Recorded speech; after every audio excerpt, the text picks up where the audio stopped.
चलो प्राणियों, जल्दी से आ जाओ आप लोग। हाँ, आज तो लग रहा है कि जो टेक्निकल फॉल्ट चल रहा था वो सही हो गया है। संख्या धीरे धीरे दिख रही है।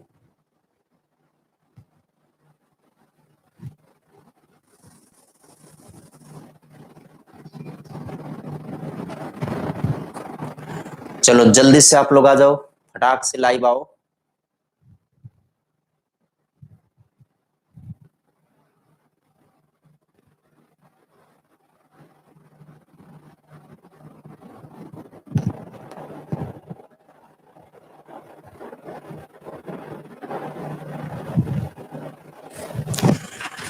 तो चलिए कार्यक्रम शुरू किया जाए।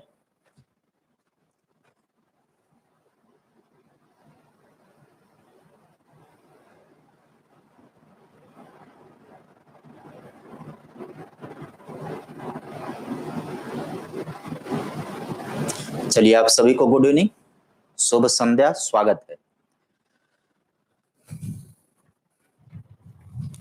शिक्षण विधियों का अध्ययन हम लोगों को करना है और विधियों के विषय में कल हमने समझा दिया था कि लिखवा दिया था कि कौन कौन सी विधि मेनली हम लोगों को पढ़ना है।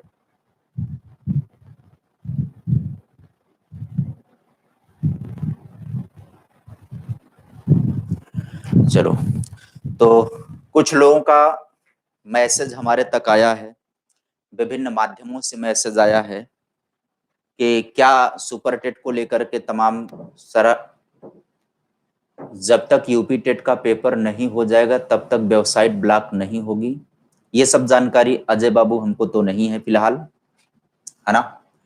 ये सब जानकारी आपको संस्थान से ही पता चलेगा फोन करने पर। और कुछ लोग का मैसेज वैसेज आ गया था, मोटिवेशन के लिए बोल रहे थे कि सर क्या होगा सुपर टेट को लेकर के, ऐसे वैसे तमाम चीजें कंफर्म नहीं हो रहा। तो 2 मिनट हमारी बात को सुन लो आप लोग, थोड़ा सा कंफर्म कर लो आप लोग। ये जो चीज सरकार ने दे रखा कौन सा कि विज्ञापन आपका, वो उसकी बात जो कर दी है, किसकी बात, दिसंबर वाली बात जो आपके सामने आ गई कि यूपी टेट की परीक्षा कब होगी, दिसंबर में होगी।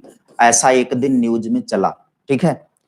तो देखो, जो न्यूज में चला, पहली बात तो ये मान करके चलो, ये 100% जरूरी नहीं है कि दिसंबर में यूपी टेट का आयोजन हो।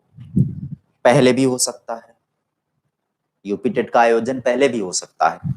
उस सरकार के ऊपर है, उसके मूड बदलने में टाइम नहीं लगेगा।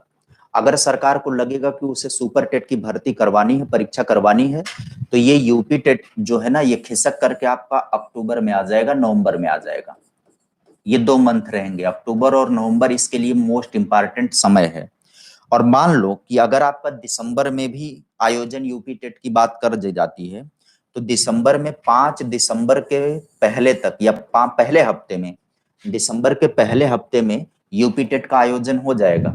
अगर दिसंबर जा रहा है तो पहले हफ्ते में यूपी टेट का आयोजन हो जाएगा।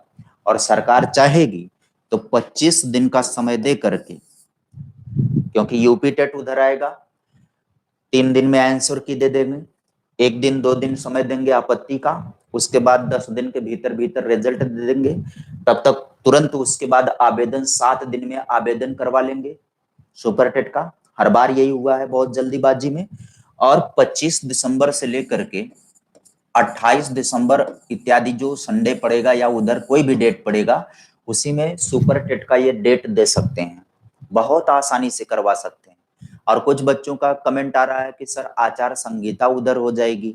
देखो, नया विज्ञापन सरकार नहीं दे सकती आचार संहिता में, लेकिन अगर विज्ञापन आ गया उसके बाद आचार संहिता लगती है तो उस पर कोई प्रभाव उसका नहीं पड़ेगा।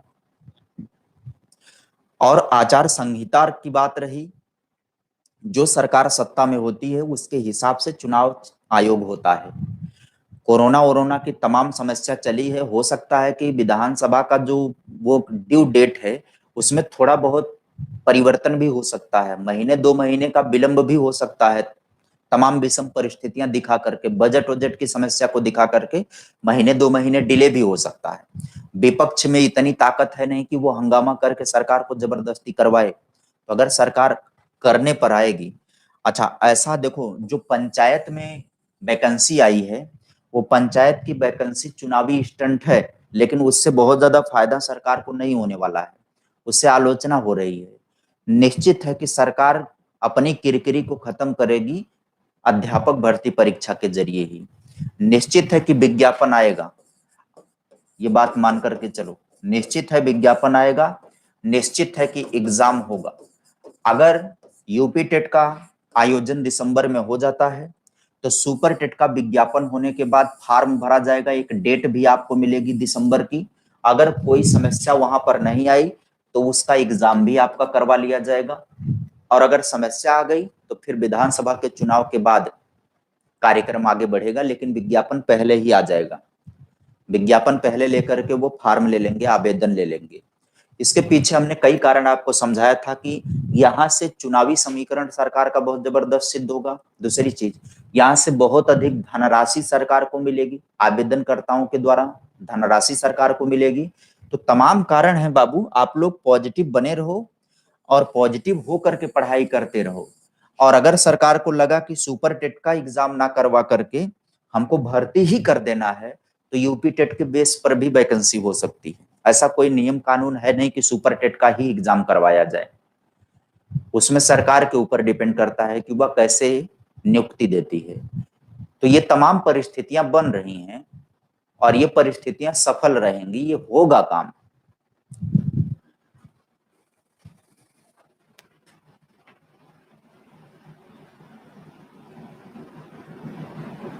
आचार संहिता का कोई प्रभाव नहीं पड़ेगा प्राज्ञा चौहान, परेशान ना रहो।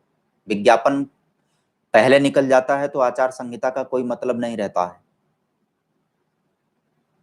ठीक है। विज्ञापन पहले सरकार घोषित कर देगी तो आचार संहिता से प्रभावित वो चीज नहीं होगी, चीजें चलेंगी अपने हिसाब से। फिर ऐसा हो चुका है इससे पहले। चलिए अब हम लोग पढ़ाई शुरू कर देते हैं। कौन सा? आगमन विधि। आगमन विधि हर बार ढीला हो जाते हैं, हर बार ये कंडीशन रही है कि बच्चे जो है उनका मॉरल डाउन हो जाता है। हर बार जितनी परीक्षा हुई है अध्यापक भर्ती की ना, हर बार बच्चों में यही चला है कि वैकेंसी नहीं हो पाएगी, नहीं होगी, विज्ञापन नहीं आएगा। और सब 1 महीने के अंदर अंदर सरकार कार्यक्रम कर दी। जो पहले से पढ़ते रहे हैं, जिनका बेस मजबूत था, वो नियुक्त हो गए। तो फर्जी बातों पर अगर सोच विचार आपका चल रहा है तो निश्चित रूप से आपकी पढ़ाई कमजोर होगी, क्योंकि आपको लगेगा कि विज्ञापन नहीं है तो आप मेहनत कम करेंगे। अगर दिमाग में मान करके चलोगे विज्ञापन है तो आप मेहनत करोगे। इस बात को ध्यान में रख करके मेहनत करो, नहीं तो फिर हमारी बात सुनोगे तो पश्चाताप होगा दोबारा। दिसंबर सुन लो, 3 महीने आपके लिए बहुत महत्वपूर्ण है। अक्टूबर, नवंबर, दिसंबर, ये वो समय है यहां पर अचानक कुछ भी होगा, विस्फोट। जैसे पंचायत में वैकेंसी निकल गई, वो कौन सी, डाटा ऑपरेटर वाली, वो अचानक वैकेंसी आई है, वैसे अचानक वैकेंसी रहेंगी। आइए आगमन विधि का अध्ययन करते हैं अब हम लोग। हमको बोरियस महसूस होने लगता है कि एक ही बात को बार बार आपको समझाएं, आपको मोटिवेट करें उसी बात को लेकर के, तो हम परेशान हो जाते हैं। तो आप इतना ज्यादा डाउन ना हो जाओ भाई। हाँ, आगमन विधि कौन इसका जन्मदाता है, इसको हमने समझा दिया था। अब पॉइंट पॉइंट में बातें एक दो यहां पर लिखेंगे। विशिष्ट उदाहरणों के आधार पर सामान्यीकरण किया जाता है। यहाँ पर आगमन में क्या किया जाता है? विशिष्ट उदाहरणों के आधार पर, विशिष्ट उदाहरणों के आधार पर सामान्यीकरण किया जाता है। विशिष्ट उदाहरणों के आधार पर सामान्यीकरण जहां पर होता है वहां पर कौन सी विधि प्रयोग में लाई जाती है? आगमन विधि। दूसरी बात यहां पर क्या होता है कि विद्यार्थी प्रस्तुत उदाहरणों का निरीक्षण करते हैं। विद्यार्थी प्रस्तुत उदाहरणों का निरीक्षण करते हैं। प्रस्तुत उदाहरणों का निरीक्षण करते हैं, ठीक है। हाँ, निरीक्षण करते हैं तथा अपनी सूझबूझ के द्वारा अभी उदाहरण देंगे तो समझ में आएगा। अपनी सूझबूझ के द्वारा, अपनी सूझबूझ के द्वारा, सूझबूझ के द्वारा सामान्य नियमों को प्रतिपादित करते हैं। सामान्य नियमों को, सूझबूझ के द्वारा सामान्य नियमों को, सामान्य नियमों को प्रतिपादित करते हैं। सामान्य नियमों को प्रतिपादित करते हैं। ठीक है, देखो कई बार डायरेक्ट ऐसे ही सवाल पूछ लेगा, यही चीज लिख करके डायरेक्टली सवाल पूछ लेगा कि विशिष्ट उदाहरणों के आधार पर सामान्यीकरण किस विधि की विशेषता है, तो विकल्प में बना देगा, विधियां लिख देगा, 4 विधियां। ठीक है, ऐसे लिख लेगा कि किस विधि में विद्यार्थी उदाहरणों का स्वयं निरीक्षण करके सामान्य नियमों का प्रतिपादन करता है। सवाल डायरेक्ट ऐसे ही पूछेगा कि किस विधि के अंतर्गत विद्यार्थी उदाहरणों का सामान्यीकरण या उदाहरणों का निरीक्षण करके सामान्यीकरण करते हैं, यानी कि नियमों का प्रतिपादन करते हैं। शब्दावली कुछ भी हो, घुमा फिरा करके बात वही पूछी जाएगी। ये जो सवाल का टर्म होता है इसको जरूर सुना करो और दिमाग में सेट किया करो, और हो सके तो आप क्लास लेक्चर जब खत्म हो, ध्यान से सुनना इस बात को, जब क्लास लेक्चर खत्म हो तो जो हम मौखिक रूप से सवाल का तरीका आपको बताते हैं उस सवाल को नोट कर लिया करो, अपने से विकल्प सेट कर लिया करो। विकल्प बनाना केवल जो है चाइल्ड साइकोलॉजी में कठिन काम होता है, बाल विकास वाला पोर्शन में विकल्प रखना चुनौती होती है, क्योंकि वहां बहुत माइन्यूट सा डिफरेंट होता है। यहाँ पर विधियों से संबंधित ना तुरंत आप 4 विधियां बना करके विकल्प में लिख दो। चलिए अगली बात क्या है, इस विधि में विशिष्ट से सामान्य की ओर शिक्षण सूत्र का प्रयोग किया जाता है। यह सवाल बहुत बार पूछा हुआ है। इस विधि में विशिष्ट से सामान्य की ओर, इस विधि में विशिष्ट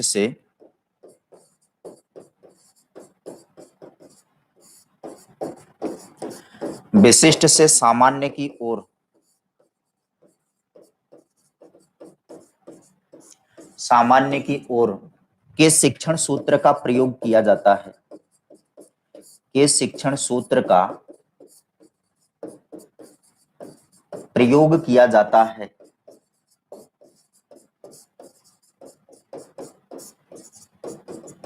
ठीक है, पहले तो हमको ये बता दो किसी में पता चल रहा है कि कितने लोग लाइव हैं, थोड़ा सा कमेंट करके हमको बताओ,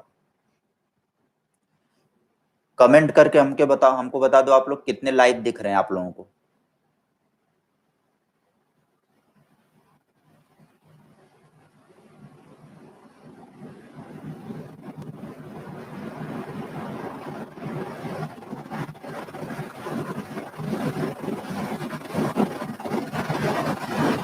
बस 5। अच्छा, जितने लोग हमारी आवाज को सुन रहे हो लाइव लिख करके भेजो, जल्दी से देखें। एक ही बार लिखना।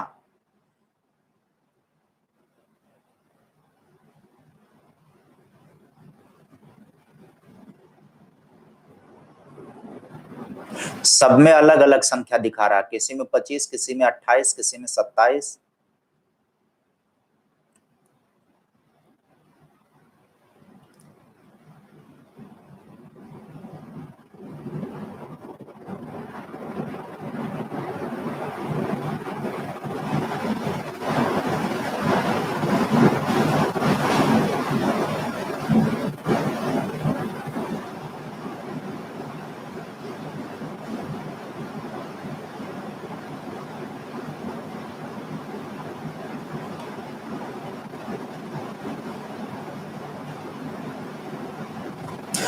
ये क्या मजाक चल रहा है यार, 5 लोग दिखते हैं, 4 लोग दिखते हैं। ये केवल हमारी क्लास में होता है और भी किसी क्लास में होता है। चलिए नोट कर लीजिए इसको। इस विधि में विशिष्ट से सामान्य नियम की ओर के शिक्षण सूत्र का प्रयोग किया जाता है। यह भी सवाल बार बार परीक्षा में बनता रहता है कि आगमन विधि में किस शिक्षण सूत्र का प्रयोग होता है, तो विशिष्ट से सामान्य की ओर। कई बार ऐसे भी सवाल पूछ देता है कि विशिष्ट से सामान्य की ओर के शिक्षण सूत्र का प्रयोग किस विधि में किया जाता है, तो विकल्प लिख देगा, आगमन विधि, निगमन विधि, प्रश्नोत्तर विधि, है ना, ऐसे करके सवाल दे देता है। तो इसको जल्दी से आप लोग नोट कर लेना। तो आगे इसके पॉइंट को मैं नोट करता हूं और आगे बढ़ता हूं।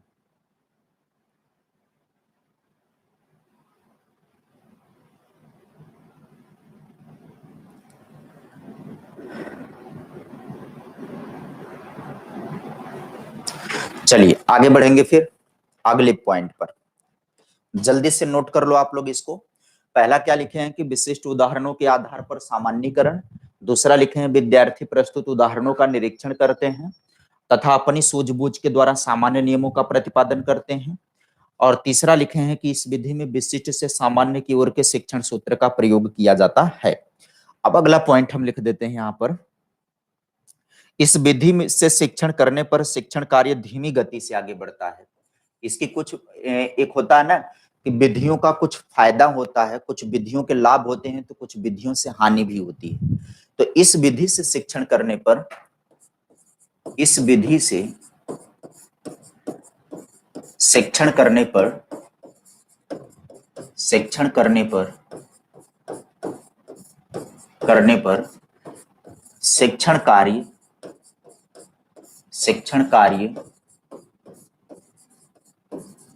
कुछ धीमी गति से, शिक्षण कार्य कुछ धीमी गति से आगे बढ़ता है। धीमी गति से आगे क्यों बढ़ता है? क्योंकि उदाहरण प्रस्तुत करेंगे तो उदाहरण के सामान्यीकरण में बच्चों को ही समय दिया जाता है कि बच्चे उस पर अपना काम करें। कैसे, अभी एग्जाम्पल रखते हैं तो समझ में आ जाएगी बात। हम एग्जाम्पल रख ही देते हैं, जैसे एक उदाहरण रख देते हैं हम। जैसे ये कहा जाए कि त्रिभुज के तीनों कोणों का योग 180 अंश होता है। अभी आखिरी में हम उदाहरण देंगे, आखिरी में उदाहरण को लिखना भी नोट्स में जो उदाहरण लिखना आखिरी में लिखना। हम पहले ही क्यों बता रहे हैं? ताकि जितनी बातें हम लिखें वो आपके समझ में आए। व्यवहार तो समझ में आना चाहिए, जब व्यवहारिकता उसकी पकड़ लेंगे तो चीजें समझ में आएंगी। जैसे ये कहना कि त्रिभुज के तीनों कोणों का योग, त्रिभुज के तीनों कोणों का योग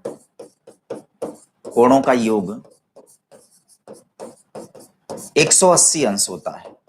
अब इसको छात्रों को सिद्ध करना, छात्रों के सामने इस बात को समझाना है। तो ये हो गया विशिष्ट उदाहरण। कैसे इसको आप सिद्ध करेंगे? आगमन के जरिए।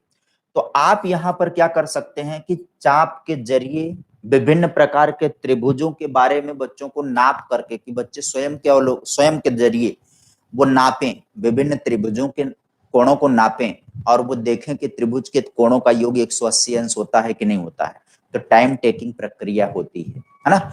विद्यार्थियों को इस बात को समझाना, त्रिभुज के तीनों कोणों का योग 180 अंश होता है।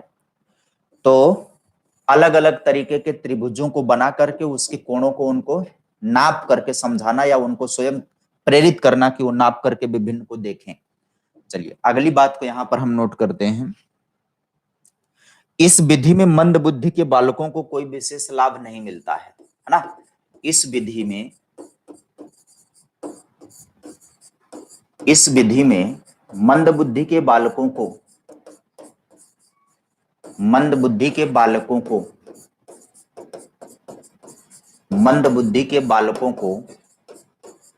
कोई विशेष लाभ नहीं मिलता है।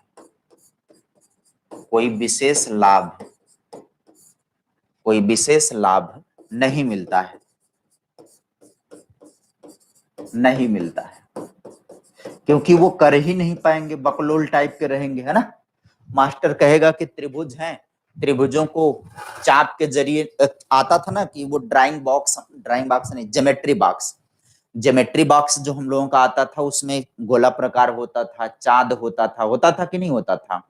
तो उसी से तो हम लोग कोणों को मापते थे त्रिभुज के। अब मास्टर कह दिया कि 3-4 आकृति त्रिभुजों का दे दिया और कहा कि नाप करके बताओ इनके कोणों को। तो वो बकलोल टाइप का अगर रहेगा हाँ, मंदबुद्धि रहेगा तो उसका समझ में ही नहीं आएगा कैसे मापे, कहां पर रखे, कौन सा कोण देखे, और थोड़ा सा दाहिने बाएं का अंतर भी उसके समझ में नहीं आएगा। तो वो इधर उधर कर देगा। जहां पर मान लो कि 45 डिग्री आ रहा है वहां पर 50 डिग्री मान लेगा। तो उसका तो 180 अंश के जगह ज्यादा भाग करके जाएगा, 190, 195, 200 डिग्री का त्रिभुज बना देगा। उसका क्या है ना, वो तो है ना अपना क्या भाई। तो वो इस टाइप का बंदा, उनको लाभ नहीं मिलता है इस विधि से। स्वयं निरीक्षण करने का अवसर मिलता है तो उनके पास उतना दिमाग होता नहीं, भेजा होता नहीं है। ठीक है, यहां पर आगे फिर लिखेंगे, इस विधि में विद्यार्थी स्वयं क्रियाशील रह करके, नोट करना, इस विधि में विद्यार्थी स्वयं क्रियाशील रहकर, इस विधि में विद्यार्थी स्वयं क्रियाशील रहकर, विद्यार्थी स्वयं क्रियाशील रहकर, विद्यार्थी स्वयं क्रियाशील रहकर, इस विधि में विद्यार्थी स्वयं क्रियाशील रहकर अपने निरीक्षण, अपने निरीक्षण, तर्क, अनुभव, अपने निरीक्षण, तर्क, अनुभव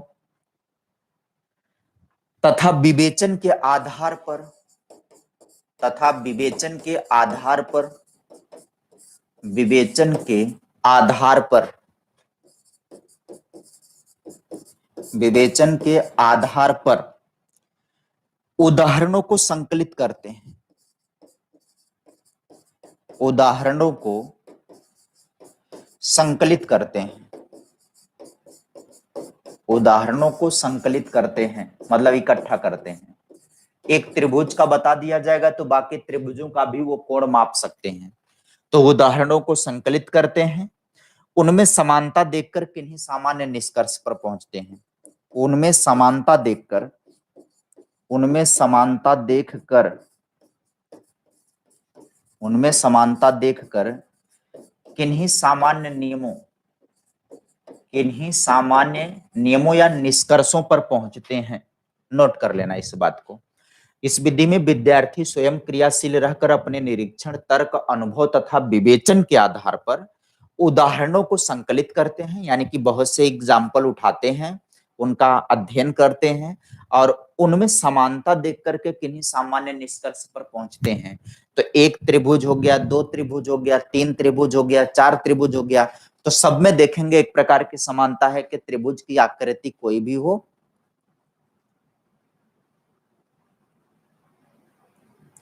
हाँ। पम्मी पूछ रही बकलोल क्या होता है।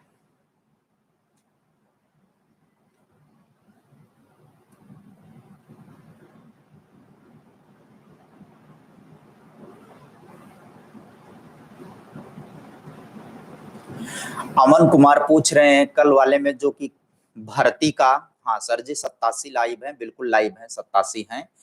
हाँ बस पहला वाला अंक नहीं दिख रहा है, इकाई दहाई होता है ना, हाँ तो किसी में इकाई हट गया है, किसी में दहाई हट गया है, तो हमारे में दहाई हट गया है, इकाई वाला दिख रहा है तो 7 दिख रहे हैं।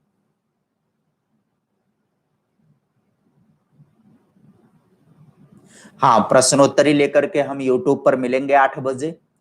और अमन जी जो आप क्वेश्चन पूछ रहे हैं हमसे कि यूपी टेट भर्ती का आधार बनाया जा सकता है, वो बात आपके समझ में नहीं आई। तो हमने आशंका व्यक्त की है, हमने थोड़ा सा गेस किया है कि अगर सुपर टेट का एग्जाम करवाने में सरकार को समय लगेगा, सरकार को कुछ जद्दोजहद का सामना करना पड़ेगा, तो हो सकता है कि यूपी टेट की परीक्षा करा करके उसके मार्क और एकेडमिक मार्क के जरिए आपको नियुक्ति मिल जाए। ठीक है, हम ये बात इसलिए बताएं कि ऐसा हो सकता है, ऐसा हो सकता है क्योंकि जितनी भर्ती हुई हैं सब में नया नियम लागू हुआ है। 72,825 हुआ सबसे पहली प्राथमिक भर्ती, मायावती शायद थी शासनकाल में, तो वो टेट पर हो गया था, जो पूरा होते होते आ गई सपा सरकार, है ना। फिर उनके समय का विज्ञापन हो गया तो लिखित परीक्षा हो गई, उसमें अति लघुत्तरी टाइप के प्रश्न पूछे गए। फिर बाबा आ गए तो ये बहुविकल्पी टाइप के सवाल से 69,000 का विज्ञापन आ गया। तो कुछ भी हो सकता है, अगर सरकार को चुनावी समीकरण सिद्ध करने के लिए विज्ञापन देना होगा तो सरकार नहीं चाहेगी कि भर्ती उसकी अटके, कोर्ट कोर्ट कर खेले। तो अगर भर्ती परीक्षा होती है तो निश्चित रूप से कभी आंसर की को लेकर के विवाद होगा, कभी किसी चीज को लेकर के विवाद होगा, कभी किसी चीज को लेकर के विवाद होगा, लड़के तो अटकाएंगे ही। सरकार अगर भर्ती नहीं अटकाना चाहती है तो उसके लिए हमने गेस किया था कि हो सकता है कि यूपी टेट का विज्ञापन देकर के उसी के आधार पर करवा दें। बात कुल मिला जुला करके यह है कि आपको नियुक्ति मिलेगी, तय है, चाहे जैसे हो। तो पॉजिटिव बन करके पढ़ते रहो, मेहनत करते रहो। अब ऐसा नहीं है कि जो हम सुपर टेट में पढ़ रहे हैं वो यूपी टेट के लिए नहीं महत्वपूर्ण होगा। अगर आप पढ़ते रहें, प्रैक्टिस करते रहें, तो कोई भी परीक्षा आपकी होगी, चाहे पात्रता हो चाहे वो हो, दोनों में आप बेहतर नंबर पा सकते हैं। चलिए इसको नोट कर लीजिए कि ठीक है। अब आगे बढ़िएगा। इस विधि में शिक्षक के धैर्य की जरूरत होती है। एक पॉइंट और नोट करिएगा, इस विधि में शिक्षक के धैर्य की जरूरत होती है। इस विधि में शिक्षक के धैर्य की जरूरत होती है। शिक्षक के धैर्य की जरूरत होती है। धैर्य की जरूरत होती है। हाँ, पेशेंस तो शिक्षक का सबसे बड़ा गुण है ही, है ना। धैर्य एक अध्यापक का सबसे बड़ा गुण है भाई। अध्यापक को धैर्यवान होना चाहिए, पढ़ाने के दौरान भी, बच्चों की हरकतों के दौरान भी। लेकिन इस विधि में स्पेशली जरूरत होती है कि शिक्षक अपने पेशेंस को बनाए रखे, विद्यार्थियों को अवलोकन निरीक्षण का अवसर दे, जल्दीबाजी में पगला पगला करके हैंच हैंच के पढ़ाए ना, खींच खींच के, जो आजकल नए ट्रेंड वाले टीचर कर रहे हैं, यूट्यूब वाले ना, वो आपको सोचने नहीं देते हैं। ले दनादन, ले दनादन, ले दनादन अपना ठोकते रहते हैं। हाँ, कई बार हमसे भी हो जाता है लाइव में, कई बार हमसे भी लाइव में हो जाता है, हम भी उस धारा में शामिल हैं, ऐसा नहीं है। जब प्रश्नोत्तरी लेकर के आते हैं तो हम अपना ही तो ठोकते हैं, जबकि 2-3 गलतियां अक्सर निकल जाती हैं। कई बार उत्तर बताने में गलती हो जाती है, पढ़े होते हैं, सही लिखे होते हैं, सही उत्तर बताने में गलत हो जाता है। सबके साथ हो सकता है, क्योंकि वहां पर उत्तेजना ज्यादा होती है, पेशेंस कम। वहां पर उत्तेजना क्यों ज्यादा बनाना पड़ता है? क्योंकि लोग ऊर्जा देख करके ही जुड़ते हैं। अगर आप ऊर्जा नहीं रख रहे हैं तो धीरे धीरे आपका लाइव कम होने लगेगा। तो आप जितना चीख लो, जितना चिल्ला लो, जितना हड़कंप मचा लो, उतना ज्यादा लाइव आपको मिलेगा। तो मजबूरी होती है अध्यापक की, तड़तड़ तड़तड़ बोलना, धम धम धम धम चिल्लाना, है ना, ये मजबूरी होती है उसकी। अगर पेशेंस रख ले तो चीजें नहीं फाल्ट होंगी, लेकिन पेशेंस में स्थिरता जहां आ गई, वहां लोग भगने लगेंगे, मजा नहीं आ रहा है खासा। मजे के लिए ज्यादा लोग पढ़ते हैं। तो इस विधि में अध्यापक के धैर्य की जरूरत होती है। और यह विधि जो है विज्ञान गणित या भी जरूरी होता है, या भी सवाल बनता है ना। तो विज्ञान हो गया, गणित हो गया, किन विषयों में उपयोगी होता है? विज्ञान हो गया, गणित हो गया, भूगोल हो गया, है ना, भूगोल हो गया, सामाजिक विषय हो गए, भूगोल हो गया, सामाजिक विषय हो गए, भूगोल, सामाजिक विषय, भाषा जैसे विषयों, सामाजिक विषय और भाषा, भाषा जैसे विषयों के लिए उपयोगी होती है। इस बात को भी नोट कर लीजिएगा कि यह विधि विज्ञान, गणित, भूगोल, सामाजिक विषय और भाषा जैसे विषयों में विशेष रूप से उपयोगी होती है। इसमें भी अगर हम बात करें कि बहुत महत्वपूर्ण कौन होता है, तो इसमें विज्ञान, गणित और भाषा, यहां पर जरूर आगमन विधि का प्रयोग होता है। ठीक है। और अंत में लिख लेना उदाहरण, कि जैसे त्रिभुज के तीनों कोणों का, सॉरी, त्रिभुज के तीनों कोणों का योग 180 अंश होता है, इसको सिद्ध करना, यह आगमन विधि है।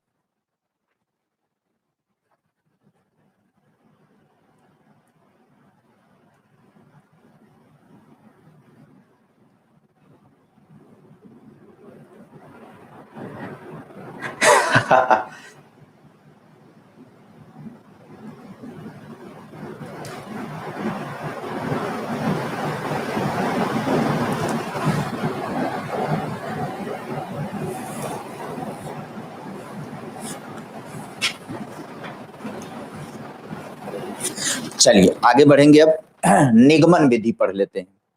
अब हेडिंग दे दीजिए, कौन सी विधि? निगमन विधि। अच्छा, आज हम एक बार फिर से यूट्यूब पर आएंगे 8 बजे लाइव। आज का जो सवाल होगा 8 बजे, कहाँ मिलेंगे अपन लोग? यूट्यूब पर मिलेंगे। आज का जो सवाल होगा वो यूपी टेट और सुपर टेट के परीक्षा को ध्यान में रखते हुए पूरे साइकोलॉजी के लगभग पोर्शन से सवाल है। बहुत उम्दा सेशन है। आज अपनी क्षमता का मूल्यांकन आप कर सकते हैं। हाँ, पूरे टॉपिक से तो नहीं है, कुछ ही है, मेनली सुपर टेट के सवाल हैं उसमें कुछ, और यूपी टेट के सवाल हैं। सी टेट थोड़ा सा उससे दूर हो जाएगा, लेकिन यूपी टेट और सुपर टेट के बहुत चुनिंदा सवाल लेकर के मैं आपके सामने आ जाऊंगा।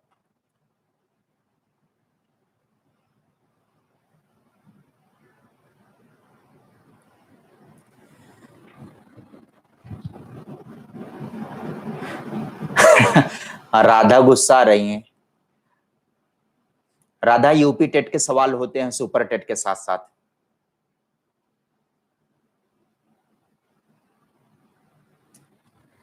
चलो, निगमन विधि को आप लोग पढ़ लो। निगमन विधि में क्या होता है?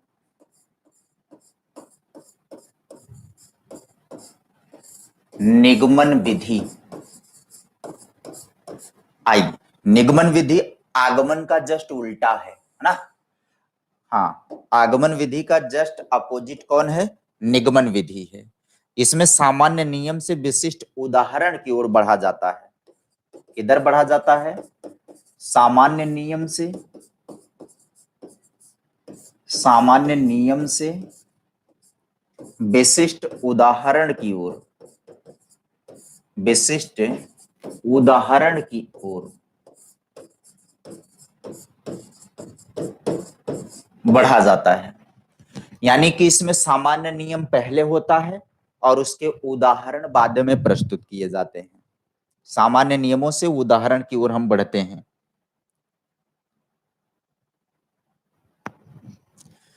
अब उदाहरण पहले हम दे देते हैं ताकि उदाहरण आपके दिमाग में रहे, तब आपके समझ में आएगा। जैसे ये कहा जाए, जैसे बच्चों को सामान्य नियम समझाया जाए। कैसे नियम समझाया जाए? जैसे मान लो कि ये समझाना है कि त्रिभुज के तीनों कोणों का ये 180 अंश होता है, तो दो कोणों का मान, दो कोण को माप कर, बच्चों को लिख नहीं रहा हूं, मौखिक बोल दे रहा हूं, लिखने में ज्यादा एनर्जी वेस्ट हो रही दोनों करने में।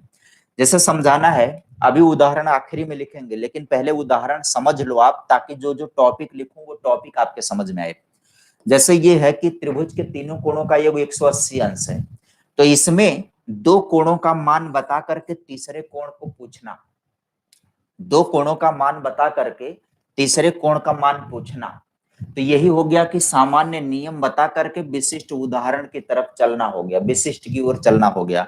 दो कोण का मान बता करके तीसरे का जब हम पूछेंगे तो बच्चों का दिमाग विशेष प्रकार से लगेगा उसमें, और धीरे धीरे करके वो तीनों कोणों के विशेष में, त्रिभुज के कोणों के संदर्भ में जानकारी उनको हो जाएगी। ठीक है, बहुत कठिन नहीं है, आगमन की उल्टी है बस।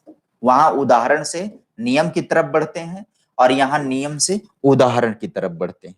ठीक है। अच्छा, इसमें एक दूसरी बात क्या हो जाएगी?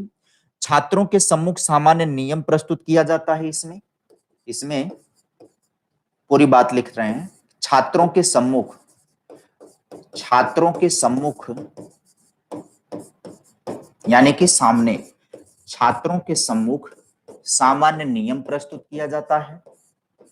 सामान्य नियम प्रस्तुत किया जाता है। छात्रों के सम्मुख सामान्य नियम प्रस्तुत किया जाता है। सामान्य नियम प्रस्तुत किया जाता है और उदाहरणों द्वारा नियम की सत्यता को, और उदाहरणों द्वारा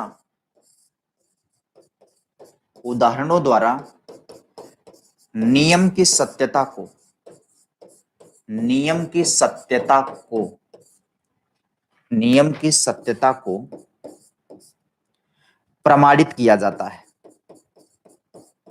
नियम की सत्यता को प्रमाणित किया जाता है। नियम की सत्यता को क्या किया जाता है? प्रमाणित किया जाता है। अच्छा, जैसे ट्रिग्नोमेट्री आप लोग पढ़े होंगे, अगर थोड़ा बहुत दिमाग में होगा, गणित में, मैथ में ट्रिग्नोमेट्री आपने पढ़ा होगा, तो ट्रिग्नोमेट्री में बहुत से सामान्य नियम लिखे होते हैं, बहुत से सामान्य नियम लिखे होते हैं। अगर आपको याद होगा, sine square theta plus cos square theta equal to 1, ये नियम आपके होते थे, है ना? लेकिन नियमों का परीक्षण करना सीखा। जो व्यक्ति नियमों का परीक्षण करना सीख लेता था वह ट्रिग्नोमेट्री के सवाल बहुत आसानी से लगा लेता था। यानी कि जिसको ये बारीकी पता हो जाती थी कि sine square theta plus cos square theta equal 1 कैसे होता है, जो इसकी व्याख्या को समझ लेता है, इसके विशेष उदाहरण को समझ लेता है, वह कभी भी इस नियम को अप्लाई करके और अपने तरीके से तोड़ मड़ोड़ करके प्रस्तुत कर सकता था। बोलो सही कह रहे हैं कि नहीं? Sine square theta plus cos square theta equal 1 ये नियम हो गया। अब जहां जरूरत पड़ती थी इस नियम को तोड़ मड़ोड़ करके अपने तरीके से वह लगा सकता था। ये प्लस बी का होल स्क्वायर क्या होता है, ये सामान्य नियम है। ये प्लस बी का होल स्क्वायर क्या होता है, ये सामान्य नियम हो गया। जब इसको हम विशिष्ट उदाहरणों के जरिए समझ लेते हैं तो हम इसको तोड़ मड़ोड़ करके परिस्थितियों के अनुसार हम व्यवस्थित करके इस बात को सिद्ध कर लेते हैं, है ना। जितने सूत्र पढ़े हैं आप वही सब सामान्य नियम है। उनकी व्याख्या ऐसा क्यों होता है उदाहरणों के जरिए हम स्पष्ट करते हैं कि नहीं करते हैं। ए प्लस बी का होल स्क्वायर कैसे होता है, सूत्र वो नियम कैसे होता है, तो इसकी व्याख्या करके समझ लेते हैं कि क्यों होता है ऐसा। तब जब हम इसका उपयोग कर रहे होते हैं तो अपने अपने तरीके से हम सवाल में करके सिद्ध कर लेते थे बात को। चलिए अगले पॉइंट पर चलें। तो दूसरा पॉइंट हमने लिख दिया क्या कि छात्रों के सम्मुख सामान्य नियम प्रस्तुत किया जाता है और उदाहरणों द्वारा नियम की सत्यता का प्रमाण लिया जाता है या नियम की सत्यता को प्रमाणित किया जाता है ना। अगला, इस विधि से शिक्षण करने पर क्या होता है,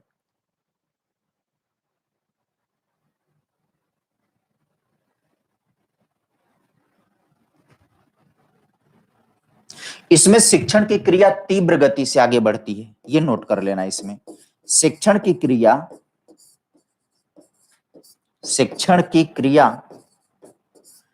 तीव्र गति से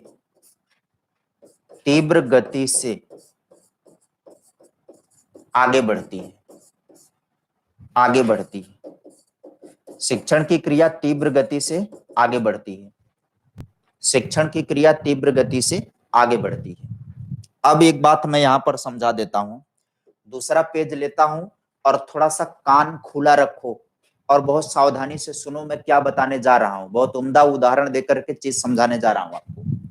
ब्लर हो जा रहा है क्या ये थोड़ा थोड़ा? हाँ अब समझो आप क्या मैं समझाने जा रहा हूं। जैसे देखो, आपने अपने जीवन में बहुत से ऐसे अध्यापकों को पढ़ा होगा मैथ वाले जो ट्रिकी मैथ के विशेषज्ञ माने जाते हैं और ट्रिकी मैथ आपको पढ़ाते हैं। पहले कमेंट करके सहमति दर्ज करो, बोलो सही कह रहे हैं कि नहीं। ट्रिकी मैथ के विशेषज्ञ या जादूगर फलाना सर ढिमका सर, और लड़के एकदम पगला पगला के दौड़ दौड़ के जाते हैं ट्रिकी मैथ के लिए। बोलो सही है कि नहीं।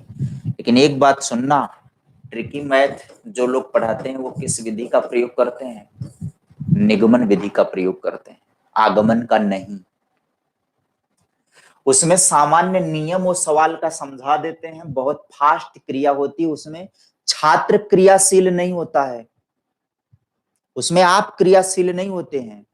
वो मास्टर सामान्य नियम बता देगा उस सवाल के लगाने का और आप उसी सामान्य नियम को लेकर के लकीर के फकीर बने रहेंगे। सवाल में थोड़ा उलट पुलट कुछ कर दे, आपकी ट्रिकी सब गायब हो जाएंगे। ट्रिकी में पढ़ने के लिए बहुत रट्टे की जरूरत होती है, कुछ नियम को याद करने की जरूरत होती है प्राणियों को। बोलो याद करने की जरूरत होती है कि नहीं होती? तो वो जो ना यहाँ पर निगमन विधि में छात्र की क्रियाशीलता कम होती है, शिक्षण बहुत तेजी से आगे बढ़ता है। तो ट्रिकी से पढ़ाएंगे, जल्दी जल्दी आपका मैथ खत्म करके निपटा करके वो हट लेंगे। लेकिन जो आगमन विधि का प्रयोग करके पढ़ाएगा मैथ को, जैसा कि हमारे प्यारे संदीप सर करते हैं, आगमन विधि का प्रयोग करके जो मैथ विषय को पढ़ा रहा है वह आपको विशेष उदाहरण से सामान्यीकरण करना सिखाएगा। यानी सवाल को पहले लिखेंगे, फिर उसके एक एक पद का सामान्यीकरण करके आपको समझाएंगे। इसमें समय ज्यादा लगता है लेकिन इसमें विद्यार्थी क्रियाशील होते हैं। विद्यार्थी अपने तर्क, अपने विवेचन के आधार पर चीजों को सीखते हैं। इसलिए यहाँ का सीखना विद्यार्थी के स्वयं के अनुभव की बात होती है। और अगर आगमन विधि से बार बार मैथ जैसे विषय को पढ़ा जाए तो प्रत्येक विद्यार्थी अपने तरीके के सामान्य नियम पैदा करके वह निगमन विधि से भी हल कर सकता है। उल्टे जब बहुत ज्यादा मैथ आप पढ़ लेंगे ना, तो जब जाएंगे परीक्षा में ना, तो विकल्प देख करके आप उत्तर सिद्ध करना शुरू कर देंगे। आप उत्तर से शुरू करके उल्टे दौड़ेंगे। बहुत से सवाल हम और आप हल करते हैं, बोलो सही है कि नहीं? बहुत से सवाल हम और आप हल करते हैं अभी विकल्प के जरिए। विकल्पों से सेट करके सवाल को हल कर लिया जाता है कि ऐसा होता है कि नहीं होता है। बोलिए भाई, जैसे सवाल पूछ ले कि दो क्रमागत संख्याओं का गुणनफल इतना है तथा उनके बीच का अंतर इतना है, तो वो संख्याएं कौन है? उठा लो विकल्प से, उठा लो विकल्प से, देख लो जो विकल्प में रखा। जैसे दो क्रमागत संख्याओं का गुणनफल मान लो ऐसे दे दिया कि मान लो 20 है तथा दोनों के बीच का अंतर 8 है, दोनों के बीच का अंतर 8 है, तो वो संख्याएं कौन है? उठाओ बाबू विकल्प में, देख लो कि कोई तो संख्या लिखी होंगी। मान लो एक में लिखा है 2 और 10, तो देख लो 2 और 10 20 होता है, और 2 और 10 में अंतर कितना आ रहा? 8 का क्या अंतर आ रहा कि नहीं आ रहा? आपका सवाल हल हो गया। अब बाकी नियम से जाएंगे आगमन से, तो मानेंगे कि माना पहली संख्या x है, दूसरी संख्या y है। अब x इंटू वाई बराबर 20 करेंगे, फिर x माइनस वाई बराबर 8 करेंगे, फिर धीरे धीरे फार्मूला अप्लाई करेंगे, उसके मान में उसको, उसके मान में उसको, अंत में जाकर के निष्कर्ष निकालेंगे। तो यहाँ पर आपका अनुभव और आपका निरीक्षण काम कर रहा है। लेकिन जब बार बार आगमन विधि से पढ़ेंगे तो इतना सीख लेंगे कि आप स्वयं निगमन कर सकते हैं, निगमन का फार्मूला अप्लाई कर सकते हैं, उल्टे भी चल सकते हैं आगमन के। बोलो सही है कि नहीं?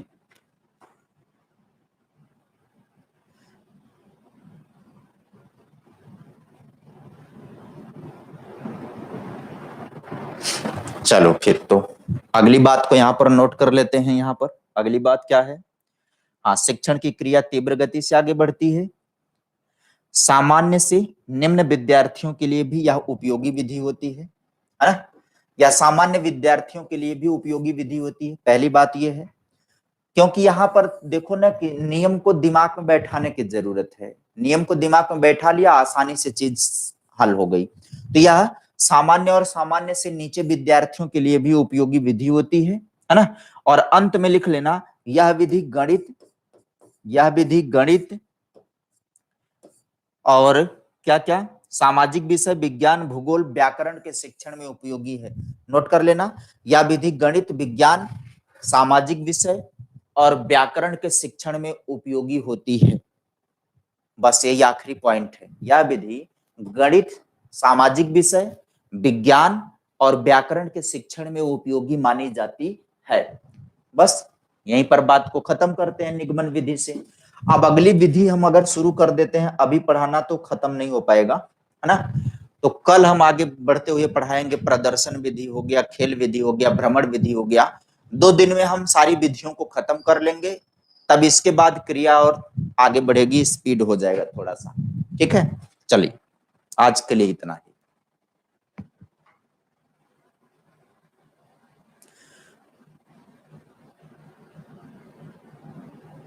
नोट्स आपका मिल जाएगा। पहला पार्ट आपका लगा है वेबसाइट पर, दूसरा पार्ट भी हम जल्दी दे देंगे आपको। 8 बजे आप लोग यूट्यूब पर मिलिए।